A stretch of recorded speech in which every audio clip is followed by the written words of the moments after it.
की 80 कोटी लोकांना देशातल्या माननीय प्रधानमंत्री फुकटात धान्य देतात, पण हे धान्य जो पिकवतो तो शेतकरी आज उपाशी मरतोय.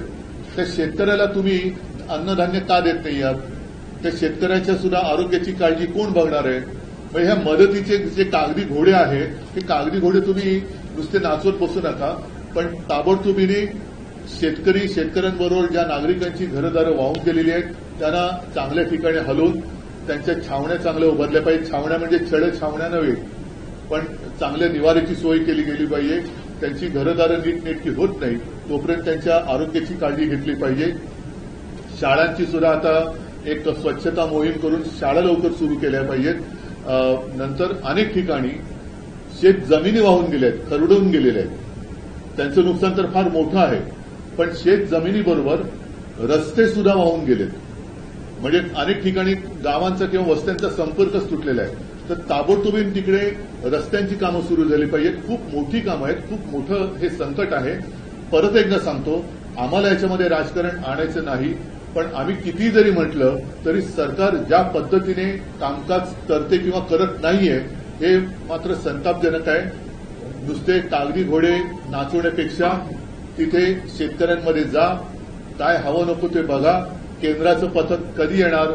आज मी असं म्हणत होतो की खरं म्हणजे मुख्यमंत्री आणि दोन्ही उपमुख्यमंत्र्यांनी नुसते मुजरे मारायला दिल्लीत जातात, त्याच्यापेक्षा महाराष्ट्राच्या हक्काच्या मागणीसाठी महाराष्ट्र संकटात आहे त्या मागणीसाठी म्हणून त्यांनी दिल्लीला जायला पाहिजे. मग बातमी खोडा तुम्ही, पण ती बातमी खोडा ना तुम्ही, ही त्यांचा प्रश्न आहे. बातमी आली कशी? पण हे जरी असेल तरी अतिवृष्टी झाली हा गैरसमज आहे का? पिकं उद्ध्वस्त झाली हा गैरसमज आहे का? घरदारी वाहून गेली हा गैरसमज आहे का? रस्ते वाहून गेलेत हा गैरसमज आहे का?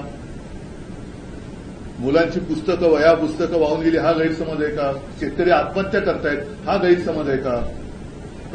काय तुम्ही कोणत्या काळामध्ये किंवा कोणत्या जगात राहताय ती लोक मला कळत नाही. मला एवढंच म्हणायचंय की त्यांनी जी काय जाहिरातबाजी चालवली होती ना, त्या जाहिरातीत जेवढा पैसा खर्च केला ना तेवढा पैसा तरी द्यावा. त्याला मी उपमुख्यमंत्री मानत, गद्दाराच्या प्रश्नाला मी उत्तरच देत नाही. पण त्यावरचे फोटो बघण्यापेक्षा गद्दाराच्या आणि पूर्वीही अशी मदत केली जात होती आणि तेव्हाही फोटो छापले जात होते. मी गद्दाराच्या प्रश्नाला उत्तरच देत नाही. गद्दार तो गद्दारच, आज सुद्धा बोलतो तो गद्दारच आहे आणि गद्दाराला मी उत्तर देत नाही. ते येणार, त्यांचे इथे काय व्यवहार असतील ते करणार, पुन्हा कार्यकर्त्यांनी सांगणार की महापौर भाजपचाच झाला पाहिजे, शेतकरी मेला तरी चालेल आणि परत जाणार. कारण ते मागे जेव्हा आले होते लालबागच्या राजाच्या दर्शनाला म्हणून आले तेव्हा माझा मराठी बांधव मराठा समाज मुंबईमध्ये होता, त्याला ते भेटले नाहीत आणि कार्यकर्त्यांनी भेटून मुंबईत महापौर भाजपचाच होणार एवढं बोलून ते गेले. त्यांना दुसरं उद्योग काय आहे? त्यांना खूप मोठी मोठी कामं आहेत. क्रिकेटच्या मॅचेस खेळवायचे, जयशाह आणखीन काय मागेल त्याचे हट्ट पुरवायचे. भाजपचं असं म्हणणं की आपला जो दसरा मेळा होता त्याच्यावर 63 कोटी रुपये खर्च होता. त्याचं बिल मी उद्या त्यांच्याकडे पाठवते. माझ्याकडनं तुम्ही घेऊन जा आणि मला पैसा